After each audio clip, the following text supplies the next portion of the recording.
Hello guys, আসসালামু আলাইকুম। আপনারা সবাই কেমন আছেন? আলহামদুলিল্লাহ আমরা অনেক ভালো আছি। তো আমি আজকে রান্না করব মাছ দিয়ে কচুরমুখী।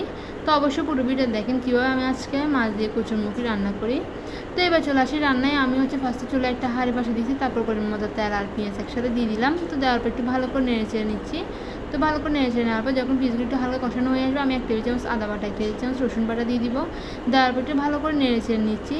তারপর আমি এখানে দিয়ে দেবো 1 টেবিল চামচ হলুদের গুঁড়ো, 1 টেবিল চামচ মরিচের গুঁড়ো, তারপর 1 টেবিল চামচ ধনিয়ার গুঁড়ো, 1 টেবিল চামচ জিরার গুঁড়া।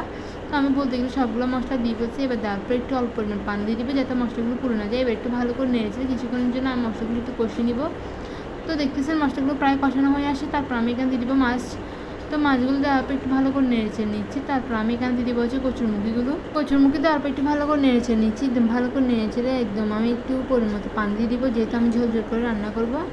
তো পানি দেওয়ার পর কিছুক্ষণ চুলার মধ্যে রেখে দিব। তো কিছুক্ষণ চুলার মধ্যে রেখে দিলে আস্তে আস্তে আমার রান্নাটা কমপ্লিট হয়ে আসবে। তো দেখতেছেন এবার আমার রান্নাটা কমপ্লিট হয়ে আসছে। তো আমি এবার চুলার আঁচটা বন্ধ করে দিব। তো এই হচ্ছে আমার ভিডিও কচুরমুখী দিয়ে মাছ রান্না। তো কেমন আছে অবশ্যই কমেন্ট করে জানাবেন। সবাই অবশ্যই পুরো ভিডিও দেখবেন। আমার ভিডিও পর্যন্ত আল্লাহ হাফিজ, টাটা, বাই বাই।